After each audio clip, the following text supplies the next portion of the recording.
Vocês conseguiram estudar no fim de semana? Domingo é dia de descanso, isso mesmo, isso mesmo. Mas vocês leem alguma coisa? Tipo um livro, um jornal? Vocês gostam de ver série, ver algum documentário, alguma coisa que está passando?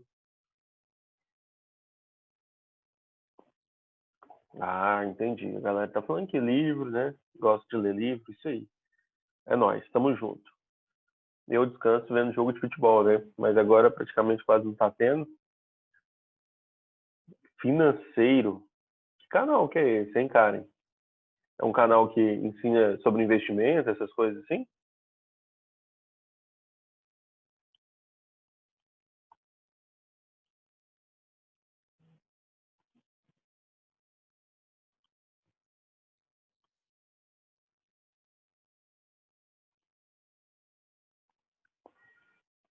Sim, é jornalista Nilson Moreto, recomendo. Mas vou dar uma olhada depois, tá bom? É nóis. Gente, eu preparei aqui pra gente terminar os ésteres, né? E o Célio pediu para eu dar uma outra aula para vocês hoje. Se eu não me engano, é o quarto horário, tá bom? Então, no quarto horário, a gente já vai começar as outras funções que eu estava programando de começar com vocês na sexta.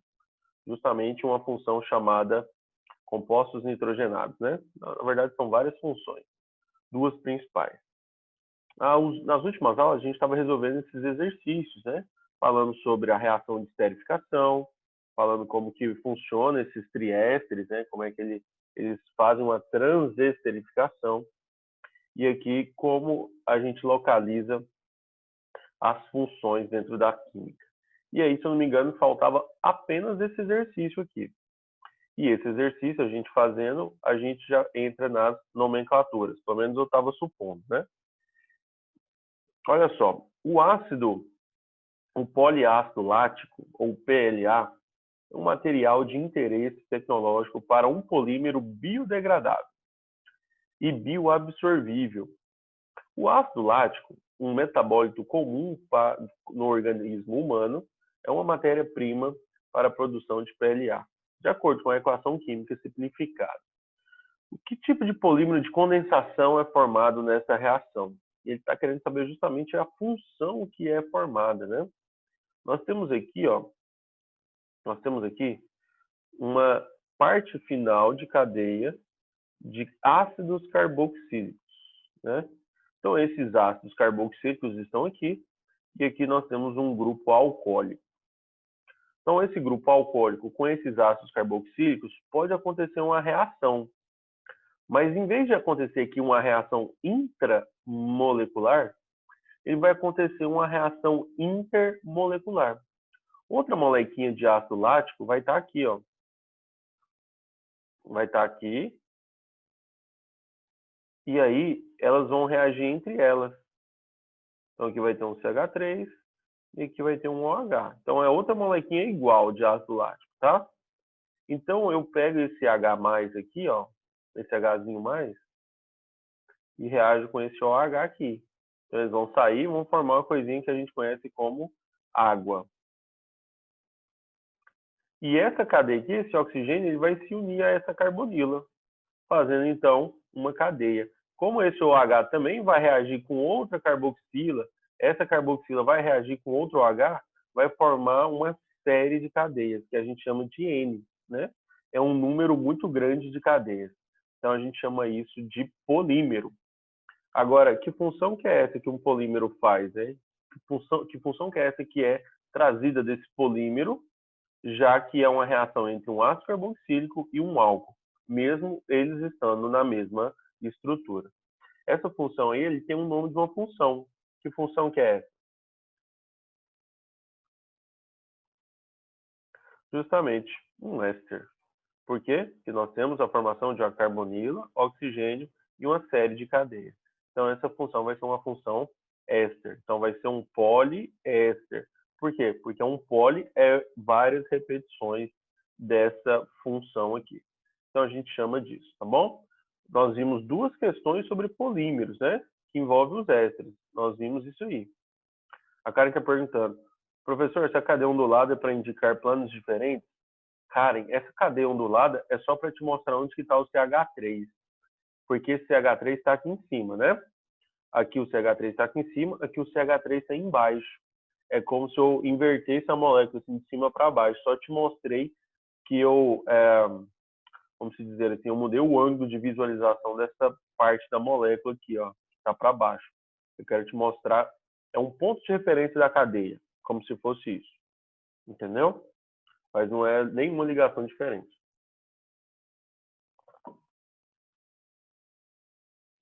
Beleza. Então vamos passar para frente.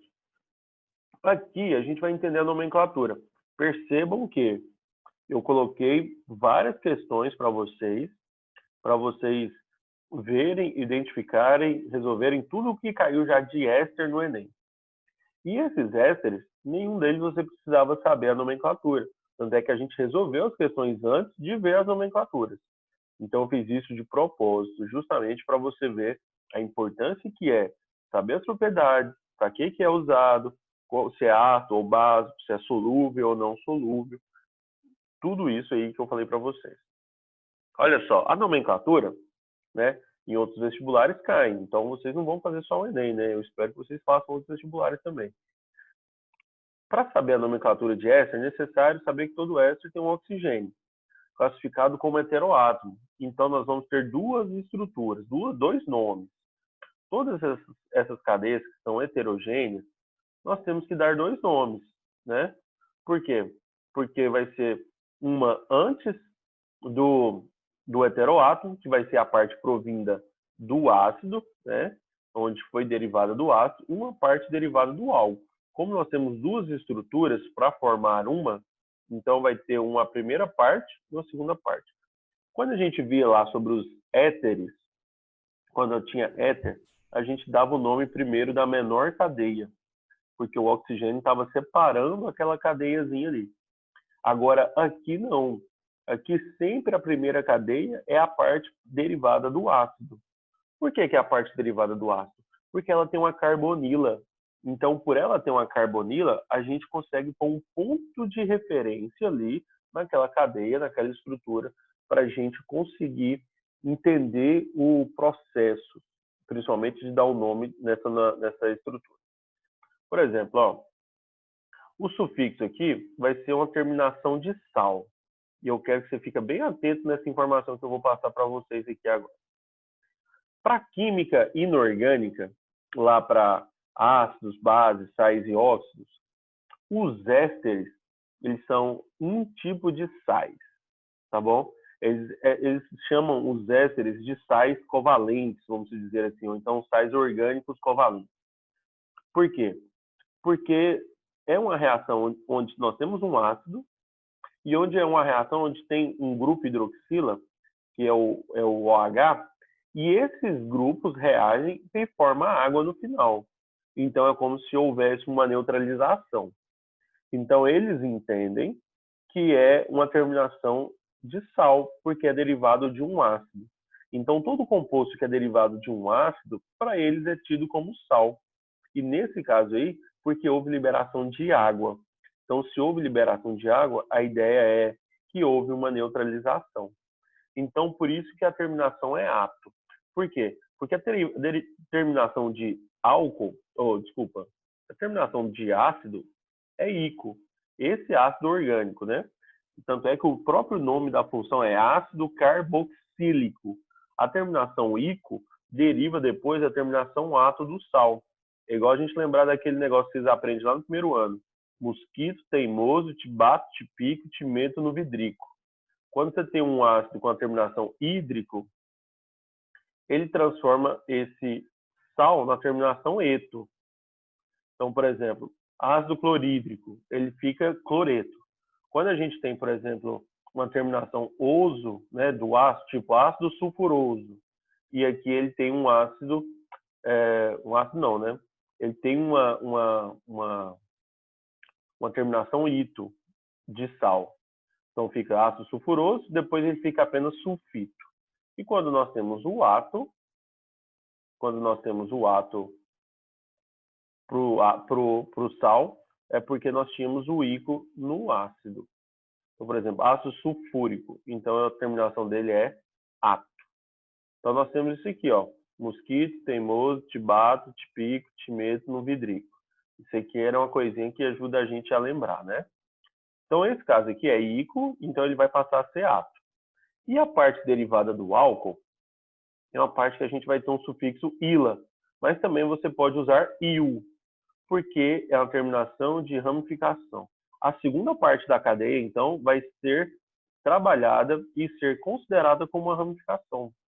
Então, a gente não vai ter uma cadeia principal dentro da segunda parte. A gente não tem como fazer uma cadeia principal dentro da segunda parte. Tem como a gente fazer apenas uma cadeia, um arranjo molecular daquelas ramificações. Então, vamos ver como é que isso acontece, né? Vamos passar aqui. Olha só, esse primeiro ácido aqui chama-se ácido metanóico. Você consegue identificar esse ácido aí que a gente aprendeu. Para você entender ésteres, para você entender sais orgânicos, como foi os tensoativos, é de fundamental importância você entender ácido carboxílico, né? Você não consegue entender as outras coisas se você não entende ácido carboxílico. E mais para frente, quando a gente chegar nos compostos nitrogenados, quando a gente for trabalhar com amida, você também vai ter que entender ácido carboxílico porque é derivado de um ácido carboxílico, tá bom?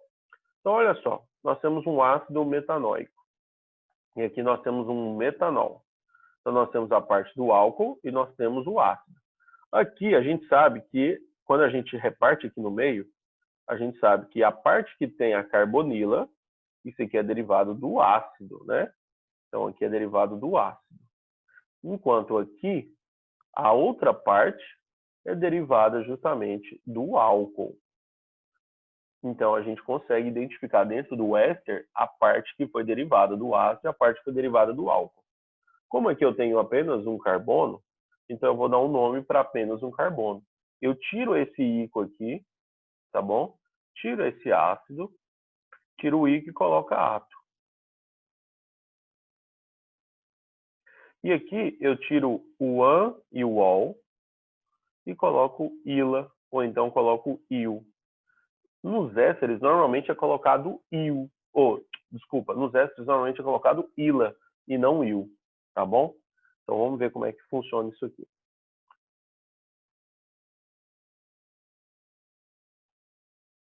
Olha só, tá exatamente o éster que eu coloquei para vocês.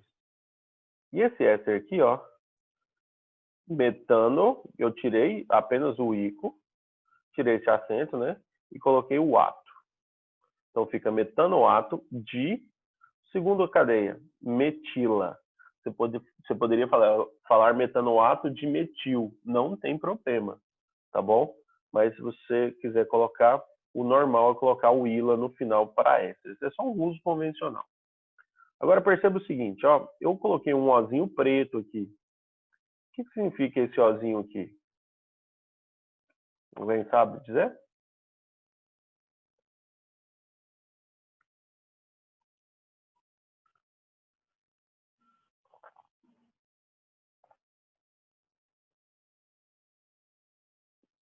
Não? A menina Libra falou que é um hidrocarboneto. Na verdade, menina Libra, isso aqui é apenas um ajuste à fonética. Lembra quando eu falei para vocês sobre aquele butadieno, propadieno, pentadieno, aquelas terminações onde tinha um azinho ali no meio que era só para ajuste da fonética? Aqui, esse ozinho é a mesma coisa. É só um ajuste na fonética. Eu só estou te ajustando assim, ó, para ficar um nome mais agradável aos ouvidos. Ao invés de ter apenas metanato, fica o nome um pouquinho pior, ele dá um ajuste, metanoato. Então fica mais fácil de você pronunciar. Esse sozinho aí não significa nada, né? Apenas um ajuste à fonética, tá bom? Não estou querendo frisar isso para vocês, para se acontecer de você ver uma questão, você não ficar vidrado nesse sozinho e falar assim, o que isso aqui significa, né? Porque o Paolelli não falou disso. Então fica mais fácil da gente observar assim. E aí, quais são os nomes desses ésteres? Você consegue fazer isso aí para mim?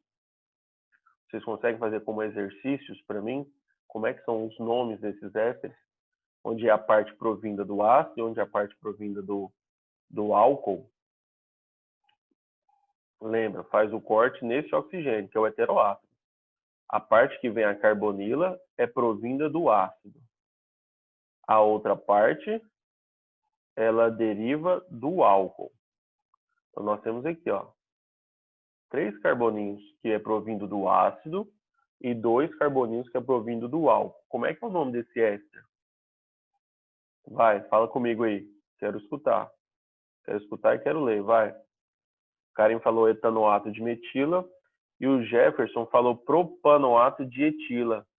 Isso aí, Jefferson. Propanoato de etila. Nina Libna também falou propanoato de etila. Por que propanoato? Porque nós temos 3 carbonos, né? Carbono 1, carbono 2, carbono 3. Aqui nós temos carbono 1, carbono 2. Então, essa é a parte provinda do álcool, então é etila. A parte provinda do ácido é uma coisinha chamada de propanoato, né? Tudo bem? Tá fácil? A Karen falou que esqueceu a carbonila. Isso mesmo, cara. Karen, e a carbonila sempre vai ser o carbono 1 da cadeia. Porque quando tiver ramificação ou quando tiver insaturação, vai ter também aqui nessa parte provinda do ácido. E a gente tem que dar a nomenclatura, tudo certinho. E sempre esse carbono da carbonila vai ser o carbono 1. Tá bom? Como é que vai ser o nome da segunda cadeia? Deixa eu te mostrar aqui, ó. Primeira cadeia, segunda cadeia. Primeira cadeia, 1, 2 carbonos. Segunda, 1, 2, 3, 4, 5 carbonos. E aí? Como é que vai ser o nome dessa estrutura aí? Nina Livna já falou também. Etanoato de pentila. Olha que nome engraçado, né, velho? Pentila. Eu sempre, não sei porquê, sempre acho esse nome engraçado. Perceba comigo o seguinte, ó. Etanoato de pentila, ou então, a gente pode utilizar até um nome usual. Acetato de pentila. Acetato é porque ela é provindo do ácido acético, tá bom? Então, a gente pode ver alguns nomezinhos assim. Eu não sei se vocês já viram alguns medicamentos estava escrito assim, valerato, alguma coisinha assim, mais ou menos nesse sentido. Valerato de, não sei, alguma coisinha. Essa palavrinha valerato, ele vem do ácido valérico, que é justamente o ácido do chulé lá, o ácido de 5 carbonos. E aí a terminação ato, ele se transforma num éster. Então nós temos ali um valerato, alguma coisinha assim. Bacana, né? Tem uma substância que chama valerato de benzoíla. Benzoíla é quando nós temos aqui um anel aromático. Então ele é provindo de um fenol. Então nós temos algumas coisinhas desse tipo. Olha que louco, né, velho? Aqui, então, nós temos etanoato de pentila ou então acetato de pentila como nome usual. E agora, essa cadeia aí, hein, velho? Como é que vai ficar o nome dessa cadeia, dessa primeira cadeia? A primeira cadeia é um pouquinho mais complicada, né? Vocês querem tentar? Posso dar 1 minuto para vocês.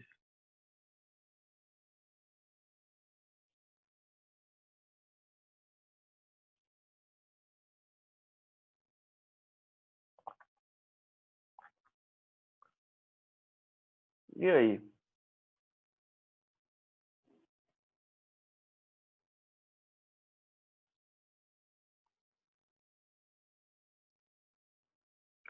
Nina Libna falou, quase acertou.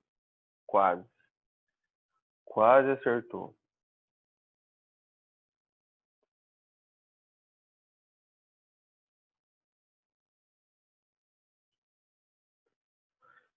Menina Karen, parabéns. Acertou. Metanoato de terc-butil ou então metanoato de terc-butila, né? Justamente isso. Aqui nós temos um carbono, é a parte provinda do ácido. Se é um carbono, é metanoato, né?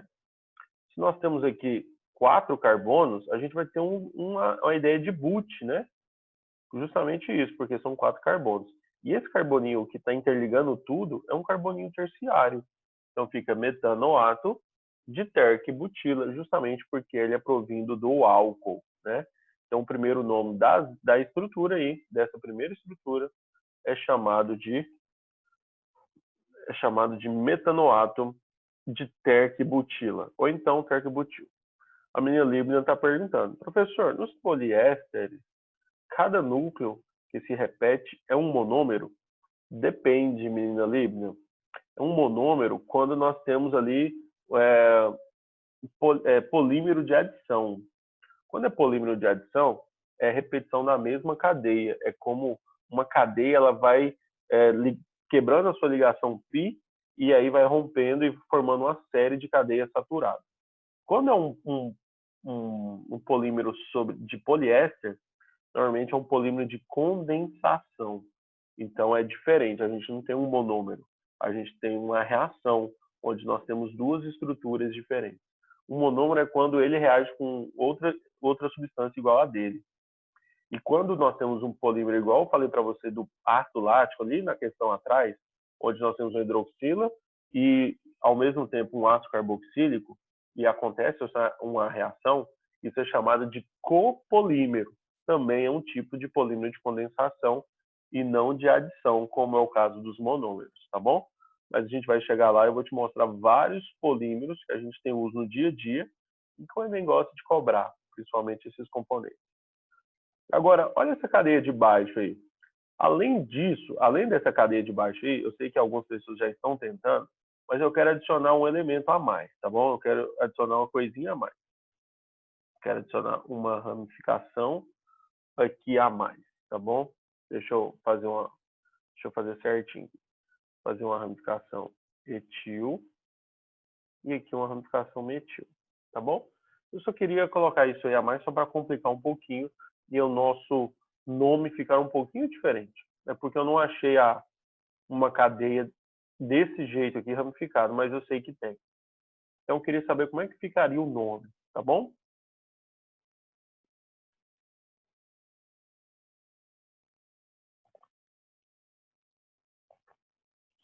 Esse é o nível mais hard que a gente consegue hoje. Nível de nomenclatura de ésteres. E aí? Podemos? Querem ajuda?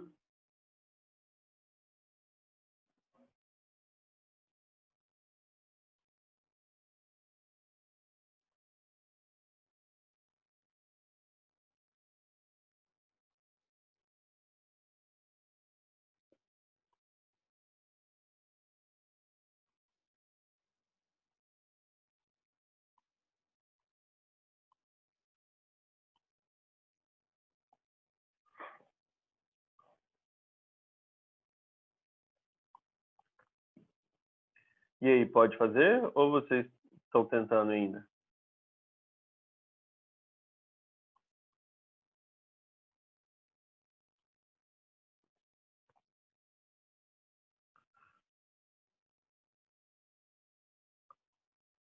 Estou colocando os carboninhos aqui, ó.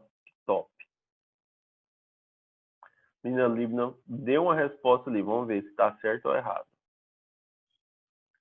2-etil, 3-metil, prop, 2-enoato de 2-metilpropila. Menina Libna, errou só um pouquinho, tá? Quase estourei meus neurônios pensando misericórdia, né?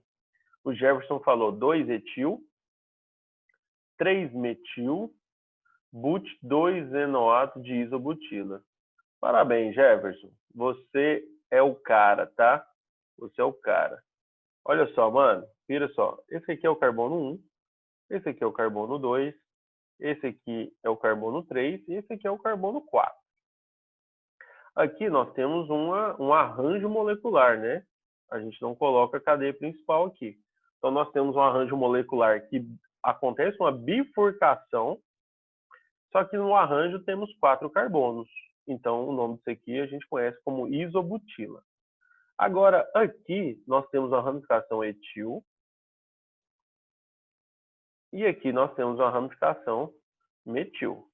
Então, nós colocamos em ordem alfabética. 2-etil, 2-etil, 3-metil. Olha só que top, hein, velho? Estou escrevendo tudo aqui certinho. Nós temos 4 carbonos na cadeia principal. Então, nós colocamos but. E nós temos uma ligação dupla entre o carbono 2 e o carbono 3. Então, eu coloco o menor número, 2 em... E o finalzinho é o ato, né? Então, fica 2-enoato. De quê? De isobutil ou isobutila. Isobutila. Então, nós temos aí um nome de uma estrutura. E aí eu te falo o seguinte, velho. Essas estruturas, a gente treina aqui no nível mais hard, né? Se a gente treina no nível mais hard, quer dizer que na hora das provas vai estar no nível mais fácil. Como eu abordo com vocês é o seguinte, eu quero que vocês entendam as propriedades, como funciona cada função, como cada função se comporta nos meios, né? Se funciona como átomo, como base, se é polar ou apolar, essas são as principais características.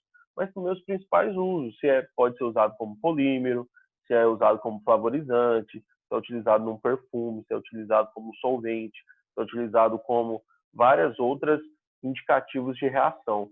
Então, eu coloco isso principalmente. E é bom também você saber a nomenclatura, né? Eu falo para você que não é o mais importante, realmente não é o mais importante. Mas se você souber, você vai ter vamos dizer assim, um nível de complexidade maior de entendimento. Então, você vai conseguir entender tudo que tem envolvido ali naqueles compostos. Então, é bom a gente treinar no nível hard, para quando a gente chegar no nível mais easy, que é no vestibular, né? Eles não te colocam uma cadeia dessa para você dar um nome. Nem ITA, nem IME, eles não colocam um nível desse. Então, quando chegar num nível desse, você está fácil de fazer, tá bom? Agora, como é que ia ficar mesmo o nome, né? Sem as ramificações que eu não achei. Então, fica but 2-enoato de isobutila. Deixa eu ver aqui, porque a Libna está perguntando um negócio. Professor, se houver uma ramificação na parte do álcool, como ela ficará? Menina Libna, como eu falei para vocês, a gente vai colocar o nome de um arranjo molecular. Então, aqui, ó, esse arranjo aqui é o arranjo isobutil, né? Existe o arranjo sec-butil, existe o arranjo isopropil, existe o arranjo etil, o metil, o propil. Nós temos vários arranjos. Agora, arranjos mais complexos do que 4 carbonos, ele não é cobrado no ensino médio para vocês.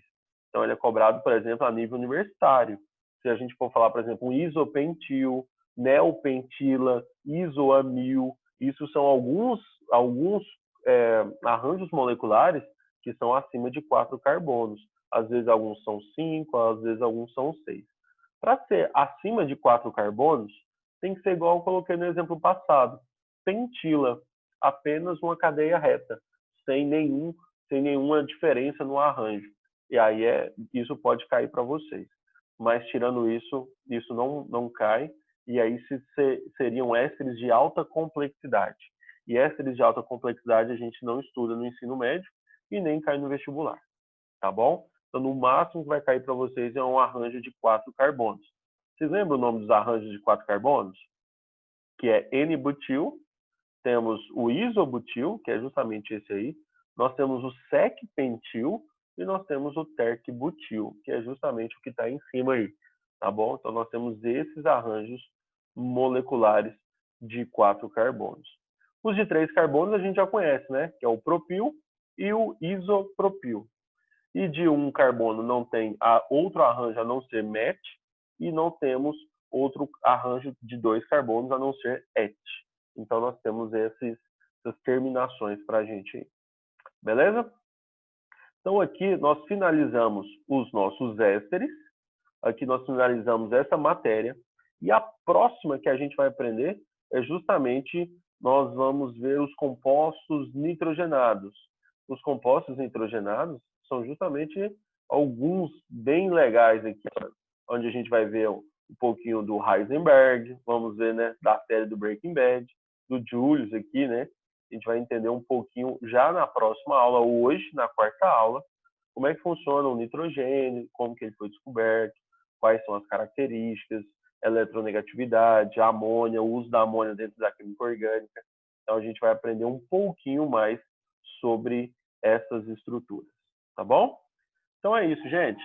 Deus abençoe todos vocês. Alguém tem alguma coisa para comentar? Alguém quer perguntar alguma coisa? Quer falar?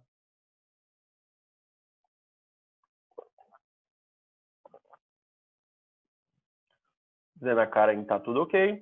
Isabela Neves também, tudo ok. E é isso aí. Galera, eu queria também que as outras pessoas participassem um pouquinho mais.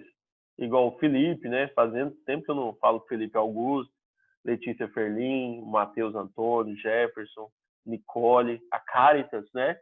Tanto tempo que a Caritas, eu brinco com a Caritas. Ivana, Matheus Duarte. É nóis, galera. Tamo junto. Cadê o Vinícius? Tá por aí?